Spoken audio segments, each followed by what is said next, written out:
খুব আলোচনা সমালোচনার মধ্য দিয়ে গেছেন, অনেকটা সময় সংগ্রাম করেছেন, এখনো সংগ্রাম করছেন। আজকে আমাদের সঙ্গে আছেন ডক্টর সাবরিনা।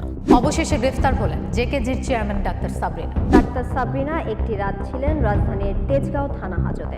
তারা বলেন চেয়ারম্যান হলেন ডক্টর সাবরিনা চৌধুরী। 420 প্রতারণা মামলার কয়েদি তো কেউ পাত্তা দিত না। ডিবি হারুনের ষড়যন্ত্রে কিভাবে বললেন? ডিবি হারুন আমাকে গ্রেফতার দেখিয়ে শুধু জিজ্ঞাসাবাদের জন্য ডেকে, অথচ উনি আমাকে কিছু জিজ্ঞেস করেনি। কিছু কিছু মানুষ মনে করে যে হ্যাঁ আমাকে বুঝি সবাই পছন্দ করে, দেখা যায় যে ওই লোকগুলো বাকি সব মহিলাদেরকেই পছন্দ করছে। আপনার জীবনের আসলে সবচেয়ে বড় ভুল কোনটা ছিল? বাবা মার কথা না শুনে নিজের মন মতো বিয়ে করা। তো আমি যদি কারাগারে মরে যাই, কারাগারের মৃত্যু একটা ভয়ঙ্কর ব্যাপার।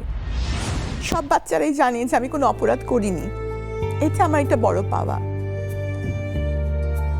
একটা ছোট রুমে 45 জন, কোনো সময় আমি পা লম্বা করে ঘুমাতে পারিনি, অপেক্ষা করে আছে যে আমার মা আমাকে এসে খাওয়াবে অফিস থেকে এসে। তারা যেন কখনো অপরাধে সম্পৃক্ত না হয়, কাউকে যেন কখনো কারাগারে যেতে না হয়।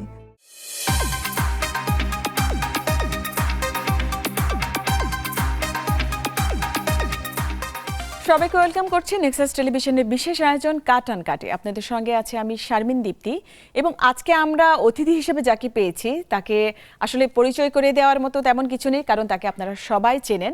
একটা সময় সোশ্যাল মিডিয়ায় তিনি খুব আলোচনা সমালোচনার মধ্য দিয়ে গেছেন, অনেকটা সময় সংগ্রাম করেছেন, এখনো সংগ্রাম করছেন। আজকে আমাদের সঙ্গে আছেন ডক্টর সাবরিনা। সাবরিনা আপু, আপনাকে স্বাগত আমাদের অনুষ্ঠানে। কেমন আছেন আপনি? থ্যাংক ইউ, ভালো আছি আলহামদুলিল্লাহ। আপনি কেমন আছেন? আমি খুবই ভালো আছি, এবং আপনার সাথে অনেক গল্প আছে আপু। আসলে কথা না বাড়িয়ে আমরা অনুষ্ঠানটা শুরু করি। ওখানে কাট আছে, এখানে আনকাট আছে। আমরা কোত্থেকে কোশ্চেন পিক করব? কাট আনকাট বিষয়টা কি? আচ্ছা, আনকাট তো আনকাট যাবে, আর কাটটা হচ্ছে আমরা এডিট করার অপশন আছে। কোনোটাতেই আপত্তি নাই আমার, ওকে কিন্তু ফাইন, তাহলে আমরা 4, 2 এগুলো হচ্ছে আমার লাকি নাম্বার। 4, 2 lucky number. তাহলে আমরা 4ই উঠাই, লাকি নাম্বার যেহেতু। ওকে, দেখি। বিসমিল্লাহ।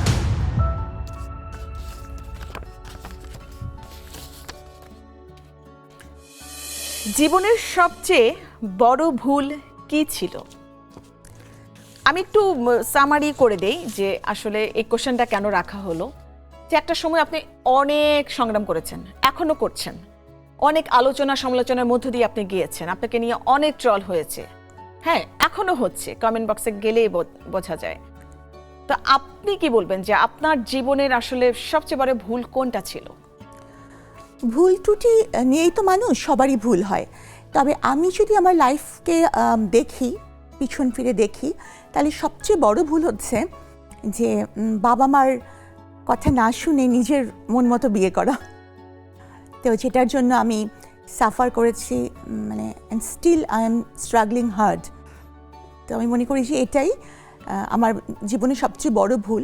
এবং আমার মনে হয় যে সব মেয়েরাই, ছেলেরাও একটা পর্যায়ে এরকম একটা ভুল করে যে মই কি হনুরে, আমার বাবা মা হয়তো আমার মতো বোঝে না, আমি তো সব বুঝি। তো এইটা ভেবে নিজের পছন্দ মতন বিয়ে করাটা মনে হয় আমার লাইফের একটা বড় ভুল ছিল। এছাড়া কি আর কোনো ভুল আপনাকে আসলে রিগ্রেট করে না, যে আরো কিছু ভুল ছিল? যদি আপনি একটু পেছনে ফিরে যায়, করোনার সময়টাকে, যে আপনার যে আলোচনা সমালোচনা হচ্ছিল, যে দোষটা আসলে বারবারই সামনে চলে এসেছিল, সেটাকে নিয়ে কি বলবেন? ওখানে আমার কোনোই ভুল বা দোষ বা গুনাহ যাই বলেন, কোনোটাই ছিল না, কিচ্ছু ছিল না। তো সেই ব্যাপারে আমার কোনো রিগ্রেট নাই, কারণ আমি জানি যে একটা ব্যাপার হচ্ছে যে আমি গত 3 বছর ধরে কিন্তু ক্রমাগত মিডিয়ার সামনে আসছি, বলছি। যদি আমার বিন্দুমাত্র অপরাধ থাকতো, আমি কিন্তু এত বোল্ডলি সব ক্যামেরা, মানে গণমাধ্যম ফেস করতে আমি পারতাম না। প্রিন্ট মিডিয়া হোক অথবা ডিজিটাল মিডিয়া, আমি কিন্তু সব মিডিয়া ফেস করেছি নির্ভীক চিত্তে। নাহলে তো একজন হলো বলতো ওই যে সাবরিনা আমার সাথে এমন করেছে। এই পর্যন্ত কেউ কোনো চ্যানেলে এই কথা বলতে পারেনি যে আমার সাথে, মানে আমার নামে যে কথাটা প্রচলিত সেটা আদৌ ঘটেছে বা সেরকম একটা নিয়ে আমার কাছে হাজির হলো। আপা আমি আসলে সেটাই জানতে চাচ্ছি যে আপনার জায়গা থেকে আপনার আসলে বক্তব্য কি সেই সময় যে করোনার রিপোর্টগুলো আপনারা দিয়েছিলেন সেই সময় ধরা হয়েছিল যে না এই রিপোর্টগুলো একটা ভুল রিপোর্ট, সেটা অর্থের বিনিময়ে সেটা রিপোর্টটা আপনারা দিচ্ছেন অতি দ্রুত দিচ্ছেন, কিন্তু রিপোর্টগুলো আসলে প্রপার ছিল না, কি বলবেন আপনি? প্রথম কথা হচ্ছে যে ওটা আমার মরহুম হাজবেন্ডের একটা প্রজেক্ট ছিল। তাও ব্যাপারটা হচ্ছে উনি ইভেন্ট ম্যানেজমেন্ট করতেন, যে কারণে উনি একটা বুথ বানাতেন, এছাড়া তার আর কোনো ছিল না। তো আর আমার তো রিপোর্ট দেওয়ার প্রশ্নই ওঠে না, কারণ হচ্ছে আই এম নট এ মানে virologist, I M A cardiac surgeon. তো ভাইরোলজিস্টরা এ ধরনের রিপোর্ট দিতে পারেন না। এবং আমি এটাই বলতে চাচ্ছি যে এখন পর্যন্ত কেউ বলতে পারবে না সাবরিনার লেখা বা সই করা বা কোনো রিপোর্ট আছে। ওইটা ঠিক আছে, আমরা যতটুকু জানি যে সেই সময় করোনার সময়কালে যে উত্তরাতে আপনারা যে হসপিটাল থেকে আসলে সেবা দিয়েছিলেন, ওই হসপিটালে যে রিপোর্টগুলো আপনারা করেছিলেন সেটা আপনার সিগনেচার নাই, আমি ধরে নিলাম, ঠিক আছে নাই, কিন্তু আপনাদের মাধ্যমে তো সেটা হচ্ছিল। আচ্ছা, প্রথমেই বলি যে আপনি যে কথাটা আমাকে প্রশ্নটা করলেন, উত্তরার একটি হাসপাতালের কথা বললেন, তো এই ভুল ধারণাটা সকলের মধ্যেই কিন্তু ওয়াইডলি স্প্রেড করা হয়েছে। উত্তরায় কোনো হাসপাতালের সাথেই আমি সম্পৃক্ত ছিলাম না। আপনি যেটা বলছেন বা অনেকেই যেটা বলে, উত্তরায় অন্য একটি হাসপাতাল, আমি তার নামটা নিতে চাচ্ছি না, আপনারা মানে গুগলেই দেখবেন, অন্য একটি হাসপাতাল যেটার সাথে আমার বিন্দুমাত্র সম্পৃক্ততা নেই। আমি ছিলাম জাতীয় হৃদরোগ ইনস্টিটিউটের কার্ডিয়াক সার্জারি রেজিস্ট্রার। তো সবাই না এই দুটা ইকে একসাথে করে ফেলে। না, আমরা তো জানি যে সরকারি হসপিটালের ডক্টরটা কিন্তু বেসরকারি হসপিটালে চিকিৎসা দিয়ে থাকে। উত্তরা যেটা, সেটা অন্য একটি হসপিটাল, রিজেন্ট হসপিটাল, সেটার সাথে আমার কোনো রকম কোনো সম্পৃক্ততা ছিল না। তার মানে আপনি বলতে চাচ্ছেন যে এই যে আলোচনা সমালোচনাটা হলো, যে ক্লেমটা দেয়া হলো, এটার সাথে আপনার কোনো রকমের সম্পৃক্ততা নেই এবং আপনি এই ঘটনার শিকার। অফকোর্স। তো এই শিকার হওয়ার জন্য তো আপনাকে অনেক চড়াই উতরাই পার করতে হয়েছে। আপনি অনেকটা সময় কারাগারে ছিলেন, প্রায় 3 বছর, আমি যদি ভুল না করি। তো যাই হোক, আমি সত্য কিংবা মিথ্যা সেটা আসলে সেটা তো আসলে এখনো তো মামলাটা চলমান, সেটা তো একটা সময় আমরা সবাই জানতে পারবো। তারপরেও আমার জানার জায়গা থেকে আমি যদি বলি যে ঠিক আছে, একটা সময় আপনি কাজ করেছেন, আপনি একজন ডক্টর, সরকারি ডক্টর, তারপর হচ্ছে চিকিৎসা সেবা দিতেন, সব কিছুই ভালো যাচ্ছিল। তারপরে হচ্ছে একটা আলোচনা সমালোচনা হলো এবং আপনার নামে মামলা করা হলো। মামলাটা আসলে আমার নামে করা হয়নি, আসলে এটা অনেকেই জানে না। কারণ হচ্ছে কি, আমি একটা নারী, হ্যাঁ, এবং আমি মানে এই জন্যই আমি আলোচনায় এসেছি। আমার মনে হয় যে জাস্ট খুব ট্যাক্টফুলি ফোকাসটা আমার দিকে ডাইভার্ট করা হয়েছে। কারণ হচ্ছে মামলাটার 1 মাস পরে, আমি এজাহারের আসামি না, মানে মামলাটা আমার নামে করা হয়নি বা আমি এটার মূল প্রধান আসামি না, কিন্তু 1 মাস পরে আমাকে ডিবি হারুন এই মামলায় সম্পৃক্ত করলেন, আমার নামটা এখানে যুক্ত করলেন, অথচ আমি এখানে ছিলামই না। 1 মাস পরে তখন কিন্তু জিনিসটা ভাইরাল হলো, যখন আমি এখানে সম্পৃক্ত হলাম। তো ব্যাপারটা হচ্ছে কি যে আমার দুর্ভাগ্য বলবো, এবং হচ্ছে যে এই যে কোনো একটা নারী যখন কোনো কিছুতে নিজের অজান্তে বা নিজের মানে ইনভলভমেন্টের কারণে কোনো একটা মামলা বা যে কোনো কিছুতে আসে, তখন দেখা যায় সেটা প্রচুর পরিমাণে ভাইরাল হয়ে যায়, মানুষ এটা দেখতে আগ্রহ বোধ করে। যেমন আমার মামলার এজাহারের যে আসামি, তাদের নাম কেউ জানে না, জিজ্ঞেস করলেও কেউ বলতে পারবে না, অথচ তাদের নামেই মামলাটা করা হয়েছিল। কে প্রধান আসামি তার নামও কেউ বলতে পারবে না। কারাগারে আপনি ছিলেন না, কারাগারে তারাও ছিল, কিন্তু তাদের কথা কেউ জানে না। সবাই জানে এটা সাবরিনার মামলা। হ্যাঁ, তো এটা খুব, আমি বলবো যে গণমাধ্যমকে বিভ্রান্ত করে তৎকালীন এটা একটা ষড়যন্ত্রেরই অংশ, যেখানে আমাকে এখানে ইনভলভ করা হয়েছে।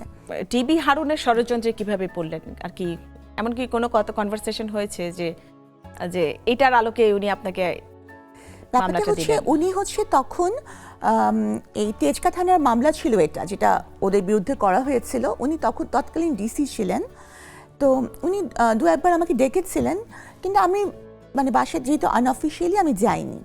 হ্যাঁ, তো পরবর্তীতে উনি আমাকে ডেকে নিয়ে যে গ্রেফতারটা দেখালেন। তো ডিবি হারুন তো আপনারা দেখেছেন, পরবর্তীতে অনেক নাটকই উনি করেছেন। হ্যাঁ, ওনার ভাতের হোটেলের মাধ্যমে বা অনেক কিছুর মাধ্যমে উনি আলোচনায় এসেছেন। তো আমার মনে হয় যে এটা ওনার একটা আলোচনায় আসা বা এটা একটা বিষয় থাকতে পারে। এবং তৎকালীন যে সরকার, তাদের করোনা মোকাবেলায় ব্যর্থতার একটা বিষয় খুব মানে সুন্দরভাবে ডাইভার্ট করা যায়।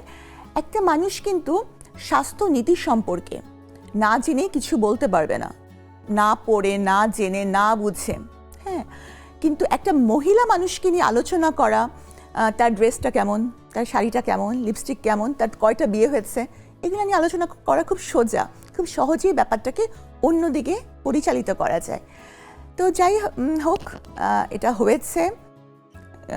মানে আমি বলবো যে ওই সময় তো শুধু আমি না, অনেকেই মিথ্যা মামলার ভিকটিম হয়েছে। কিন্তু আপনার সাথে কি ডিবি হারুনের সেই সময় কোনো কনভারসেশন হয়েছে যেটাতে আলোকে উনি আপনার প্রতি একটু হয়তো ক্ষেপেছিলেন, কিংবা উনি আমাকে ডেকেছিলেন 2-3 বার ওভার টেলিফোন। কি কারণে ডেকেছিলেন? এই মামলাটা, বললাম তো, এই মামলাটা হওয়ার 1 মাস পরে কিন্তু আমাকে গ্রেফতার দেখানো হয়। তো মামলা হওয়ার 1 মাসের মধ্যেই উনি আমাকে ডেকেছিলেন, এই মানে 30 দিনের মধ্যে 2-3 বার। তো আমি যাওয়ার প্রয়োজন বোধ করিনি, কারণ হচ্ছে যে সেটা আমি সম্পৃক্তই না।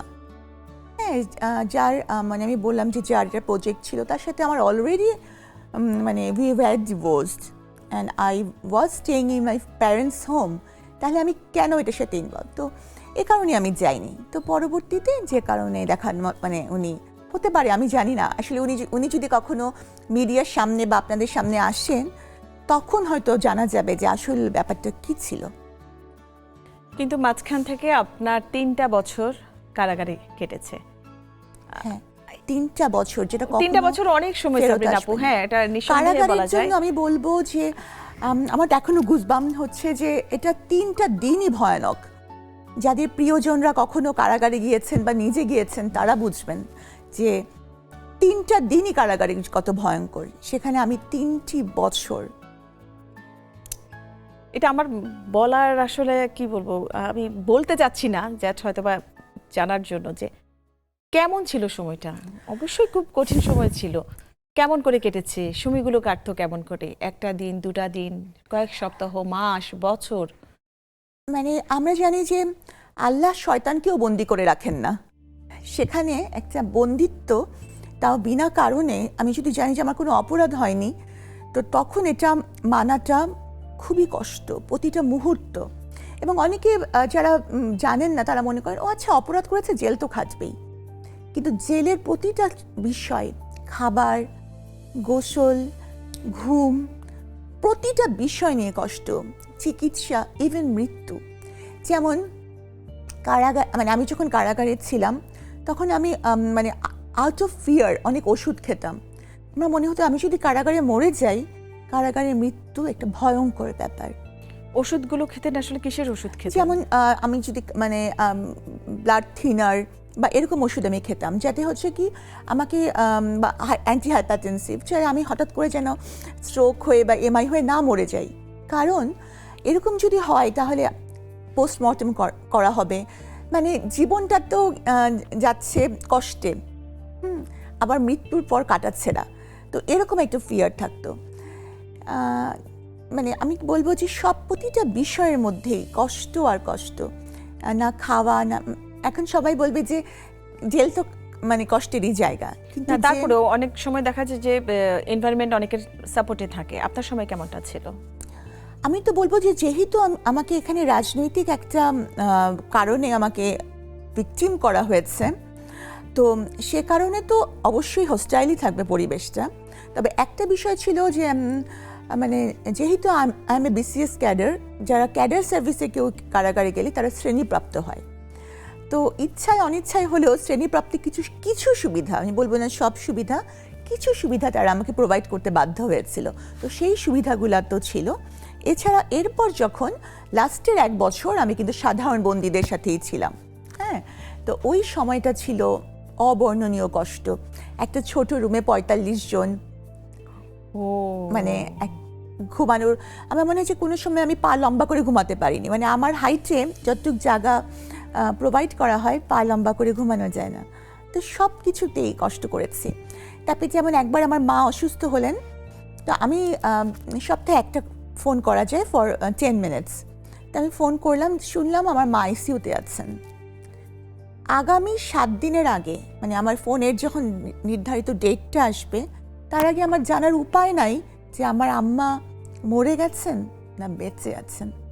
তো আমি মনে করি যেহেতু আমি একজন সরকারি ডাক্তার এবং হচ্ছে যে আমি সার্ভ করেছি 12 বছর চাকরি করেছি কোনো কমপ্লেন ছাড়া, আমি কি এটা ডিজার্ভ করি যে আমি আমার মার এরকম হবে আমি জানতেও পারবো না? তো প্রতিটা পদে কষ্ট পেয়েছি এবং এখন পর্যন্ত আই এম স্টিল ট্রমাটাইজড। আমি স্টিল রাতে ঘুমাতে পারি না। মানুষ আমাকে সোশ্যাল মিডিয়া খুব হাসি খুশি একটা ইতে দেখে, কারণ তারা আমার ভিতরটা জানে না, তারা আমার কষ্টটা জানে না। তো জানার দরকারও নাই, কারণ তারা তো আসলে আমাকে এটা হিল করতে পারবে না। তো কিন্তু আজকে আপনি প্রশ্ন করলেন তো আমি কষ্টগুলো বললাম। কি আমি এই কষ্টটা ফিলও করতে চাই না না না, আল্লাহ মাফ করুক, কেউ যেন এটা ফিল না করে। কি কেমন না যে একে তো আমি বন্দি, তার উপর আমার মা অসুস্থ, তারপরে সে আইসিইউতে, হ্যাঁ। আবার 7টা দিন আমাকে অপেক্ষা করতে হবে ওই একটা ফোনের জন্য যে ওই মুহূর্তে আমার মা বেঁচে আছে কিনা।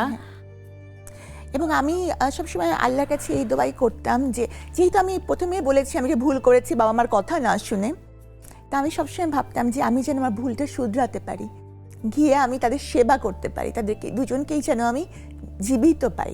এবং এটাই আমার সবচেয়ে বড় তখন প্রত্যাশা ছিল যে আমি যেন ওই পর্যন্ত, তারা বেঁচে থাকা পর্যন্ত আমি যেন তাদেরকে সেবা করতে পারি। আঙ্কেল আন্টি কি সুস্থ আছেন? জি আলহামদুলিল্লাহ। এখন কি অবস্থা আসলে বাসা থেকে কিংবা পারিপার্শ্বিক সবকিছু মিলে? এখন ওই যে বললাম কারণ আমি জানি যে আমি কিছু করি নাই, তারপরেও মানুষ আমাকে যেভাবে আমি সাফার করেছি, আমি চাই যে আমি যেন আবার ওর চেয়ে উঁচু জায়গায় পৌঁছাতে পারি। আমার এটা ইচ্ছা। এখন আল্লাহ যদি আমাকে সাহায্য করে যে আমি যেখান থেকে পড়ে গিয়েছি, আমি একজন কার্ডিয়াক সার্জন, দেশ বিদেশে আমি কনফারেন্সে যেতাম এবং ওরা খুব অবাক হয়ে দেখতো যে বাংলাদেশের ফিমেল কার্ডিয়াক সার্জন এসেছে পেপার প্রেজেন্ট করতে, সেখান থেকে একটা মানুষ চলে গেল কোথায়? জেলখানায়। তো আমি উপর থেকে পড়েছি, যে যত উপর থেকে পড়ে সে কিন্তু তত টুকরো টুকরো হয়, যে যত হাইট থেকে পড়ে। তা আমি তত বেশি টুকরো হয়েছি। তা এখন আমার স্বপ্ন যে আমি আবার আগের চেয়েও বড় জায়গায় পৌঁছাবো। মামলাটা কি এখনো চলমান আছে? হ্যাঁ চলমান আছে। এখনো নিষ্পত্তি হয়নি? না, হবে। আসলে মামলা তো দেরি হয়, আর আমি তো এমন কোনো কেউকাটা ব্যক্তিত্ব নই যে আমার মামলাটা একদম তুড়িতে উধাও হয়ে যাবে। আমারটা আস্তে আস্তেই মামলার নিয়মে চলবে। তবে আমি বিশ্বাস করি ইনশাল্লাহ আমি ন্যায় বিচার পাবো।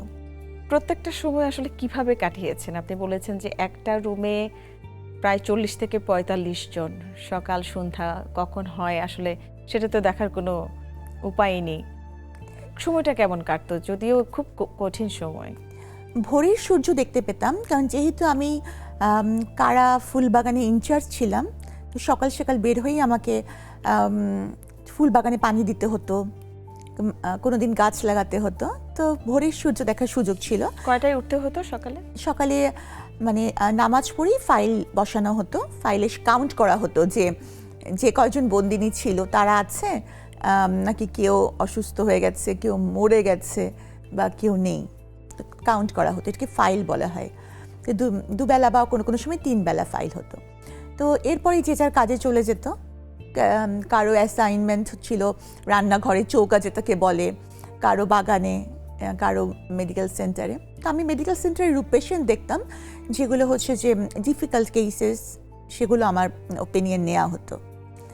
তো আর হচ্ছে বাকি সময় আমি বাগানে কাজ করতাম, কিন্তু সূর্যাস্ত দেখার সুযোগ নেই।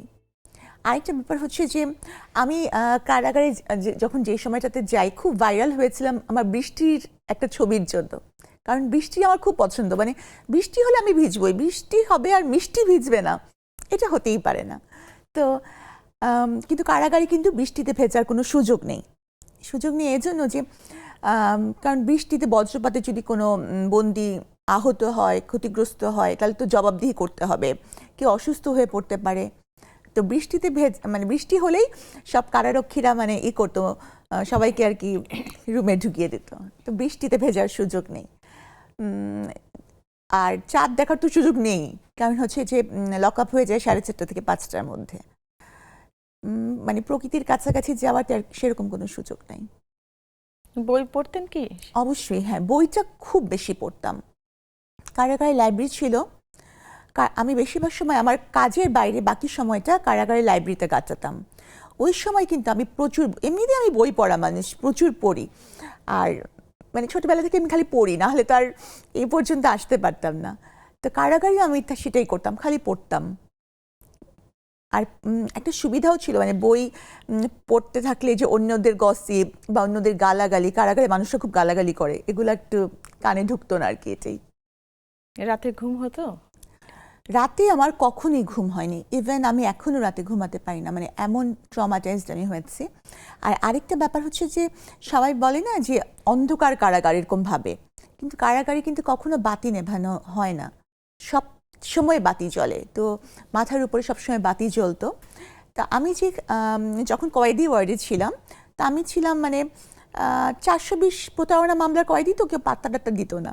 কয়েদি রুমে সবাই মার্ডার মামলার বন্দিনী অথবা হেরোইন মামলা বা এরকম, তো কেউ পাত্তা দিত না। তো আমার মাথার উপরে কোনো ফ্যান ছিল না, তো সারা রাত ছটফট করতাম। মানে এই গরমের সময় কি কারাগারে ফ্যান থাকতো? কারাগারে যেমন যে 45 জনের একটা রুম, সেখানে 4টা ফ্যান। তো সেটার মধ্যে মানে এতই মান্ধাতা আমলের 2-3টা মানে ঘটং ঘটং করে শব্দ হয়, সব পাখার মানে শব্দ বেশি, বাতাস কম। আর সিনিয়র কয়েদিরা পাখা নিচে ঘুমাবে, তো আমার সেই সুযোগ ছিল না। তো এরকম মানে তখন আমি কষ্ট পেতাম, কারণ সারা জীবন যেভাবে বড় হয়েছি কিন্তু মানিয়ে নিয়েছি, কারণ কোনো উপায় তো নাই। তো ওখানে একজন বন্দিনী ছিলেন যিনি গামছা ভিজিয়ে ভিজিয়ে আমার গা মানে মুছে দিতেন, মানে আদর করতেন খুব। তো এরকমভাবেই দিনগুলো কেটেছে। তারপর আমাকে যখন হাজিরার সময় নিয়ে আসা হতো, তো তখন অনেক বন্দিনী আছেন যারা ট্রাঙ্ক থেকে তাদের তোলা শাড়িটা খুলে আমাকে দিত, যে তুমি হাজিরা দিতে যাচ্ছ, পরে যাও। কারণ কারাগারে কিন্তু খুব বেশি কাপড় রাখার সুযোগ নাই, আমারও ছিল না। তো আমার রেগুলার হাজিরা পরে, আমি কি পোশাক পরে যাব? তো তারা আমাকে তাদের শাড়িটা আমাকে পরিয়ে দিত। আসলে একটা বিচিত্র অভিজ্ঞতা হয়েছে। মানে সবাই ভাবে কি যে যারা জেলখানায় থাকে তারা হয়তো অমানবিক কিছু কাজ করে এসেছে, তারা অমানবিক কেউ, কিন্তু কারাগারের বাইরেও কিন্তু অমানুষ আছে, আর কারাগারের ভিতরেও মানুষ থাকে। ওখানকার কোনো গল্প আছে যে অন্য কয়েদিদের, যাদের কোনো গল্পে আপনার কাছে খুবই নিজের কাছে খুব আলোড়িত করেছে নিজেকে? কারাগারের প্রতিটা বন্দিনীর গল্প আমি খুব মনোযোগ দিয়ে শুনতাম, কারণ বিভিন্ন ধরনের মানে বন্দিনীরা আসতো। সেখানে হচ্ছে যে হত্যা মামলা, তারপরে বিভিন্ন নেশার দ্রব্য, কেউ ব্যবসা করে, কেউ নেশা সেবন করে, মারামারি করে, মানে বিভিন্ন চেক ডিসঅনার থেকে শুরু করে মানে বড় বড় যে ইগুলো কি বলবো, ব্যাংক কি বলে ওটাকে, ব্যাংক ফাঁকি, ব্যাংক জালিয়াতি, হ্যাঁ, তারাও আসতো।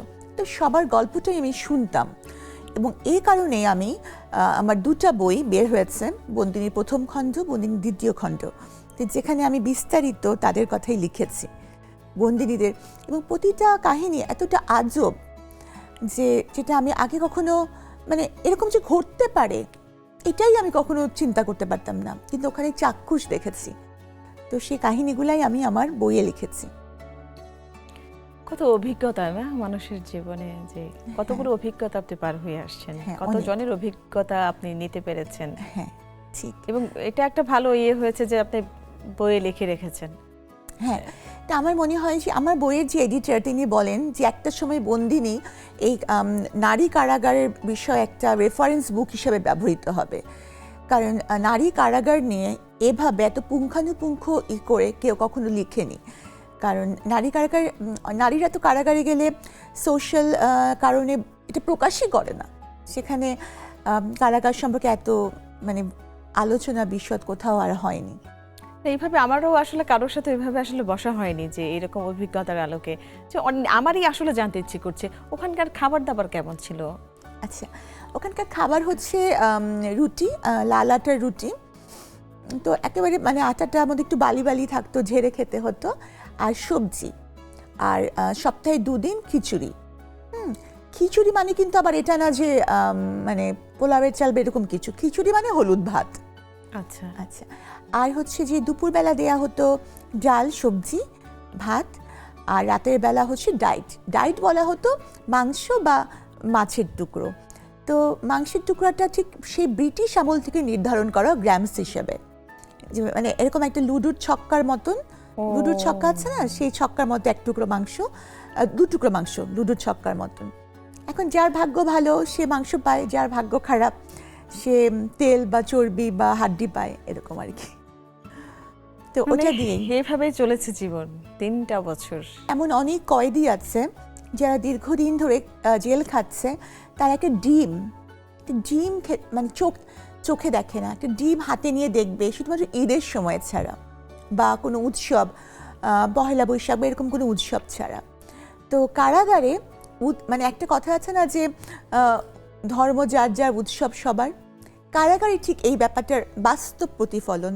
কারণ মানে যে কোনো কিছুই হোক, উৎসবের চিন্তাটা এরকম যে আজকে ভালো কিছু খেতে পাবো, আজকে পোলাও মানে চিকন, অত চিকন চাল না হলেও মানে অত মোটা চালও তো হবে না, ঘি না হোক তেল তো থাকবে।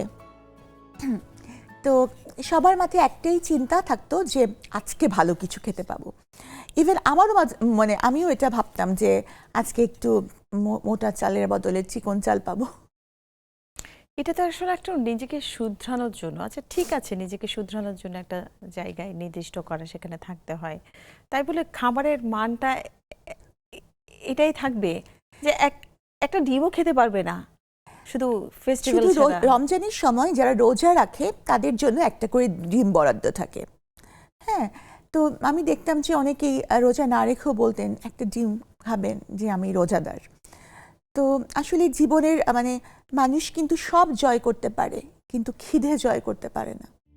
তো যে খাবারটা আমরা বাইরে হয়তো কেউ কল্পনা করবে না যেটা আমি খাবো, কিন্তু ওখানে খিদের জ্বালায় আমরা সবাই সেটা খেয়েছি।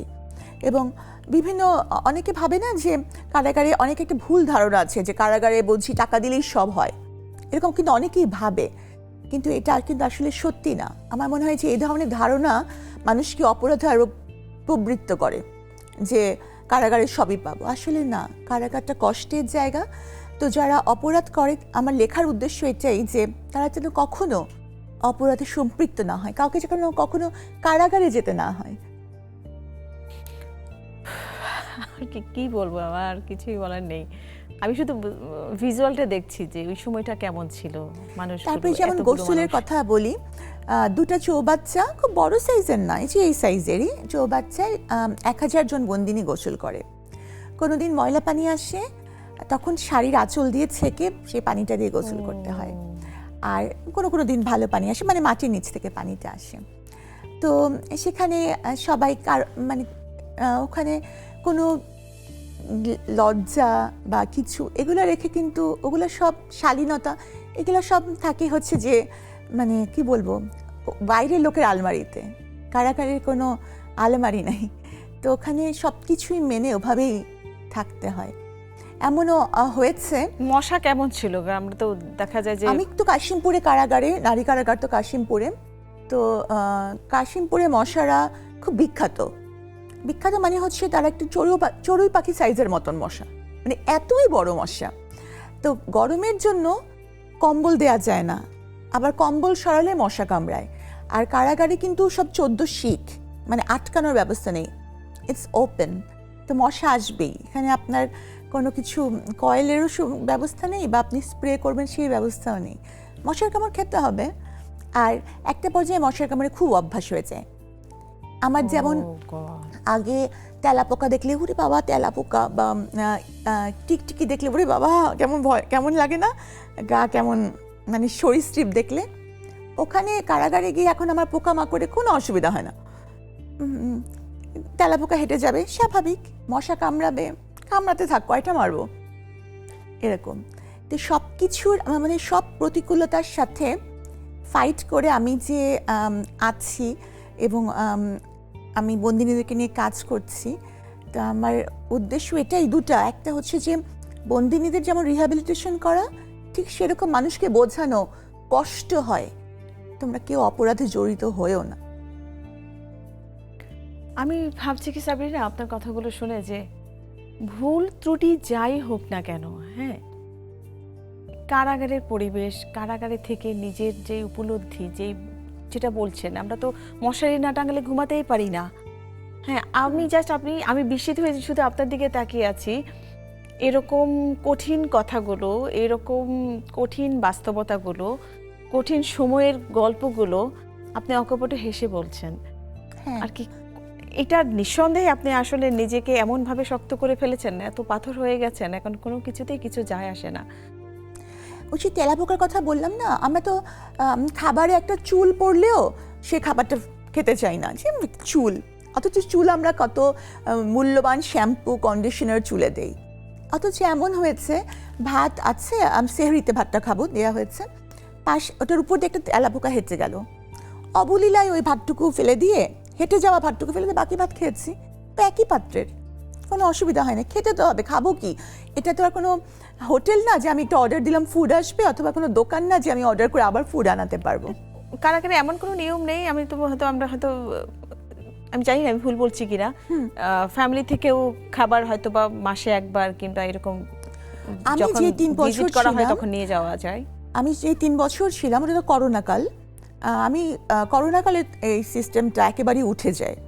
মানে আমি শুনেছি যে আগে এরকম খাবার দেওয়া যেত পরিবার থেকে, হয়তো আম নট শিওর, কিন্তু করোনার সময় যেহেতু আমি গিয়েছি, করোনার সময় থেকে এটা একদম উঠে যায়। আর আরেকটা ব্যাপার হচ্ছে কি, কারা নিরাপত্তার ক্ষেত্রেই অনেক সময় খাবারের সাথে, আছে না সব লেভেলের মানুষই তো থাকে ওখানে, অনেক সময় নিষিদ্ধ কিছু বস্তু খাবারের সাথে দিয়ে দেওয়া হয়। তো ওই কারণে একেবারেই এখন এটা প্রহিবিটেড যে বাইরের খাবার দেওয়া যাবে না। তা আমি 3 বছরে কখনো এটা পাইনি যে বাইরের খাবার দেওয়া যাচ্ছে বা যায়। বিয়ে করলেন কবে আবার? এটা কি সেকেন্ড বিয়ে? আমি বিয়ে করেছি কারাগার থেকে বের হওয়ার, মানে আমাদের বিয়ের 2 বছর হয়েছে, কারাগার থেকে বের হওয়ার মনে হয় 1 বছর পর। আচ্ছা, 1 বছর পর। যার সাথে বিয়ে হলো আজকে, তার সাথে আপনার আন্ডারস্ট্যান্ডিং কেমন? যেহেতু একটা স্ট্রাগলের মধ্যে দিয়ে আপনি গিয়েছেন। হ্যাঁ, মানে আমি যখন কারাগার থেকে বের হলাম, তো আশ্চর্য হলেও সত্য যে অনেকেই তখন আমাকে আবার মানে বিয়ের প্রস্তাব বা বিয়ে করতে চাচ্ছে এরকম, কিন্তু আমি কারোর উপরে আস্থা রাখতে পারছিলাম না। এবং আদৌ তারা আমাকে মানে এমনি বলছে কিনা, থাকে না যে কিছু কিছু মানুষ মনে করে যে হ্যাঁ আমাকে বুঝি সবাই পছন্দ করে, দেখা যায় যে ওই লোকগুলো বাকি সব মহিলাদেরকেই পছন্দ করছে। হ্যাঁ, সিরিয়াস রিলেশনশিপে যাওয়ার মতন ওরকম আমি মানে শিওর হতে পারছিলাম না, কারণ যেহেতু আমি বিয়ের কারণে প্রচুর ধাক্কা খেয়েছি। তো এখন আমি পরে পরিচয়টা হলো কিভাবে ভাইয়ার সাথে? কিভাবে পরিচয় থেকে পরিণত হলো সেটা একটু জানতে আমি চাই। মানে বই মেলায়, তখন তো আমার বের হওয়ার পরে আমার প্রথম ফোকাসই ছিল বই, বন্দিনী বইটা প্রকাশিত হলো। তো তখন ওই আমি এটা জানাতেই চাই যে বন্দিনী কিন্তু ওই মেলায় 4টি সংস্করণ শেষ হয়ে গিয়েছিল 21 দিনের মধ্যে, 4টি সংস্করণ। তো ওই মেলাতেই উনি আর কি উনি আমার লেখা পড়তেন, আমি সামাজিক যোগাযোগ মাধ্যমে রেগুলার লিখি, তো লেখা পড়ে ওনার আমার প্রতি একটা আগ্রহ উনি জন্মায় ওনার মনে। তো তারপর হচ্ছে উনি আমার বই কিনতে চান, উনি বলেন যে আমি 100 বই কিনবো। তো তখন আমার বই যে পছন্দ করবে তার প্রতি আমার ভালোবাসা। এই কনভারসেশনটা কি সোশ্যাল মিডিয়ার মাধ্যমে হচ্ছিল নাকি সরাসরি ফেসবুকের মাধ্যমে? মানে আমার লেখা দেখে উনি আমাকে নক করেছিলেন। তারপর হচ্ছে যে উনি বই কেনার জন্য মানে লোক পাঠালেন। তাই ভাবলাম যে বাবা, আমার বই এত পছন্দ, মানে আমার লেখা পছন্দ, মানে লেখা তো আমার জীবন। তো তার প্রতি একটা আমার আগ্রহ তৈরি হলো আমারও। তো পরবর্তীতে সেখান থেকেই সম্পর্ক। উনি পেশায় কি? উনি পেশায় সাংবাদিক এবং ব্যবসায়ী। আচ্ছা, এটা কি সেকেন্ড বিয়ে ছিল? না, এটা আমার এই যে এখন যে বিয়ে করেছি এটা আমার থার্ড বিয়ে। সেকেন্ড বিয়ের কারণেই তো আমি এত কষ্ট করলাম। রাইট। আর আগের ঘরে কোনো সন্তান ছিল কি? হ্যাঁ, আমার সন্তান আছে তো। আচ্ছা, আর সন্তানদের কথা থাক, কারণ কি আমি বললাম তো, সন্তানদের বিষয়ে বিস্তারিত আমি তখনই বলবো যখন আমি নিজেকে নিরপরাধ প্রমাণ করতে পারবো। কারণ কোনো মা যখন কারাগারে যায় বা সে যখন প্রচুর পরিমাণে ভাইরাল হয়, তখন তার সন্তানদের কি হয় মানে সেটা একজন মাই বুঝতে পারবেন। আচ্ছা, আমি যদি ভুল না করে থাকি, তার মানে আপনি যখন কারাগারে ছিলেন আপনার সন্তান তখন ছিল? হ্যাঁ। বয়স কত ছিল? ওই যে বললাম, সন্তানের বিষয় আর না। আচ্ছা, ঠিক আছে। আমার 7 জন সন্তান আছে, আর এই বিষয়ে বললাম তো, আমি বলবো তখনই যখন কোনো একদিন ইনশাল্লাহ আমি নিরপরাধ প্রমাণিত হব। তো তাদেরকে আমি কখনোই সামনে আনিনি, এবং আমি আমার বাবা মাকে বলেছিলাম যে কখনো আদালতে তাদেরকে আমি আনবে না। বয়সটা কেন জিজ্ঞেস করলাম সাবরিনা আপু, একটা তো স্ট্রাগলের মধ্যে আপনি গিয়েছেন।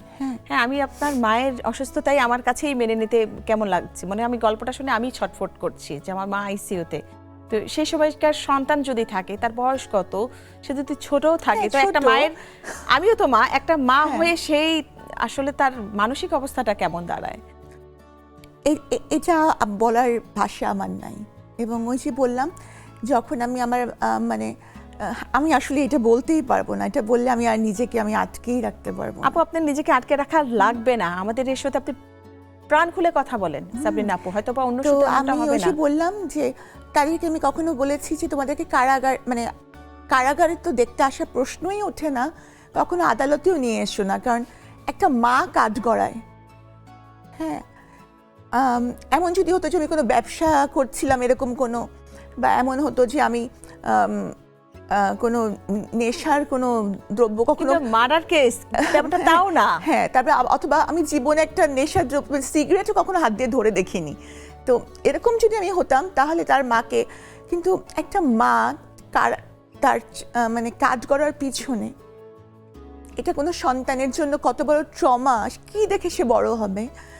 তো আমি এটা আসলে, আমি খালি ভাবছি আল্লাহ, আমি আমার বাচ্চাকে আপনার হাতে দিলাম। আমি কোনোদিন ফোন করে আমি আমার বাচ্চার কথা জিজ্ঞেস করতাম না, কখনোই না, কারণ আমি ভাবতাম যে না, আমি জিজ্ঞেস করবো, আমি সহ্য করতে পারবো না। তো সবাই আমার হাসিটুকু দেখে, কিন্তু একটা মায়ের কষ্ট দেখে না।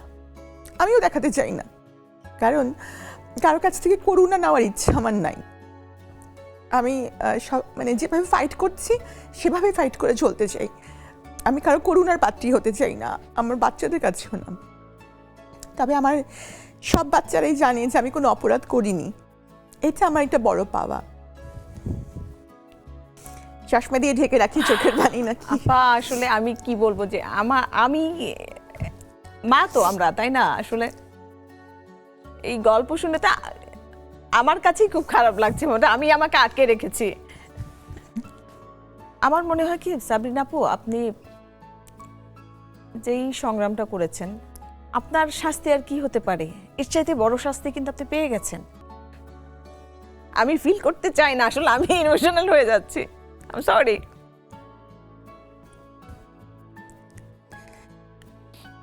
একদিন যখন প্রমাণ হবে যে আমি কিছু করিনি, কারণ ধরেন আপনাদের নেক্সাস টেলিভিশনের কাট আনকাট শোটা কিন্তু পপুলার। এই শোতে কি কেউ এসে বলতে পারবে যে হ্যাঁ সাবরিনা আমার সাথে এমন করেছে? আমি শিওর পারবে না, কারণ আমি এটা করি নাই। তো তখন কি আমার বাচ্চার শৈশবের বছরগুলা কেউ ফিরিয়ে দিতে পারবে? আমি ওকে মুখে তুলে খাওয়াই দেই, অপেক্ষা করে আছে যে আমার মা আমাকে এসে খাওয়াবে অফিস থেকে এসে। আমি আর ফিরে যেতে পারিনি। ডিবি হারুন আমাকে গ্রেফতার দেখিয়ে শুধু জিজ্ঞাসাবাদের জন্য ডেকে, অথচ উনি আমাকে কিছু জিজ্ঞেস করেনি। কি জিজ্ঞেস করবেন? জানেই তো আমি কিছু করি নাই। সাবরিনা আপু, আপনি আর কাঁদবেন না, আমিও অনেক কাঁদলাম আসলে। আর কান্নাকাটি আমরা না করি। আপনি যে আপনার সন্তানদের কাছে ফিরে গেছেন, আপনার পরিবারের কাছে ফিরে গেছেন, আপনি আপনার সংসারে ফিরে গেছেন, এটাই অনেক কিছু। যে আমরা আশা করি যে ভবিষ্যতে আপনি আরো অনেক ভালো থাকবেন, সুন্দর থাকবেন। আপনাকে আমরা হাসি খুশি দেখতে চাই। এবং এটা কি আপনার একটা আসলে কি সোশ্যাল মিডিয়া আমরা আপনাকে হাসি খুশি দেখি আপু। হয়তোবা আমরা জানি যে মানুষ খুব কষ্টে থাকলে, খুব পাথর হয়ে গেলে মানুষ এই হাস্যোজ্জ্বল চেহারাটা সবার সামনে দেখিয়ে রাখে। হয়তোবা এটাই একটা অভিনয়। এই অভিনয়টা আপনি এই অভিনয়তে এখন হ্যাবিচুট হয়ে গেছেন। আমরা প্রসঙ্গ পাল্টাই। আমি একটু আগে যে বলছিলাম যে সোশ্যাল মিডিয়ায় কিন্তু আপনাকে দেখা যায়, আপনার লেখা আমরা পড়ি, আপনার কন্টেন্ট ক্রিয়েশনটা দেখি। এই কন্টেন্ট ক্রিয়েশনটা কি হচ্ছে আপনার আর কি ভালো থাকার, নিজেকে হাসি খুশি রাখার জন্যই কি? আসলে বেশিরভাগ কন্টেন্টের পিছনে আমার একটা থাকে, মেসেজ থাকে। এটা যারা বোঝার তারা কিন্তু বোঝেন। এই জন্যে আমার প্রচুর নারীদের মধ্যে আমার প্রচুর ফলোয়ার্স আছেন এবং যারা আমাকে অ্যাপ্রিসিয়েট করেন। যেমন 3টা বছর ধরে কিন্তু আমি গণমাধ্যমের সামনে আছি, কিন্তু আমি কে? আমি তো কেউ না। আমি সাধারণ একজন ডক্টর, আমি একজন কার্ডিয়াক সার্জন। তাকে দেখার কি আছে? হ্যাঁ, আমি এমন কেউ না, কিন্তু তারপরে মানুষ আমাকে দেখছে, কারণ তারা আমার স্ট্রাগলটা কেউ মানে অনেকে বোঝে না, বুঝবে না তারা কখনো, কিন্তু কেউ কেউ তো বোঝে, তারা আমাকে অ্যাপ্রিসিয়েট করে, তারা আমাকে দেখে।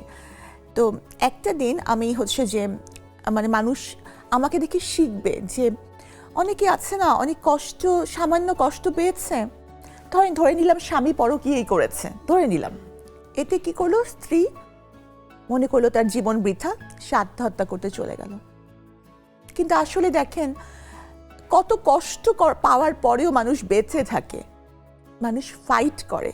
আমার মনে হয় যে আপনারা সাবরিনাকে দেখে শিখতে পারেন। সাবরিনা সব হারিয়েছে, আপনারা তো তেমন কিছু হারাননি, হয়তো একটা কিছু হারিয়েছেন, হয়তো স্বাস্থ্য, হয়তো সংসার, হয়তো বন্ধু, হয়তো চাকরি, কিন্তু আমি সব হারিয়েছি। কাজে আমি যদি ফাইট করতে পারি তাহলে আপনারাও পারবেন। কখনো নিজের ক্ষতিকর এরকম কিছু কখনো করবেন না, কারণ পৃথিবীতে আর আসবেন না, কারণ জীবন একটাই। জীবন একটাই। বাংলাদেশের জাতীয় ফল কি? কাঁঠাল। কাঁঠাল। তো আপনি কি কাঁঠাল খেতে পছন্দ করেন? খুব বেশি না, বেশি একেবারে না। অনেকেই আছেন কাঁঠাল খেতে একদমই পছন্দ করে না, এমনকি কাঁঠালের গন্ধই সহ্য করতে পারে না। একটা জাতীয় ফল, তাকেও অনেকে পছন্দ করছে না, তাহলে আমি কে?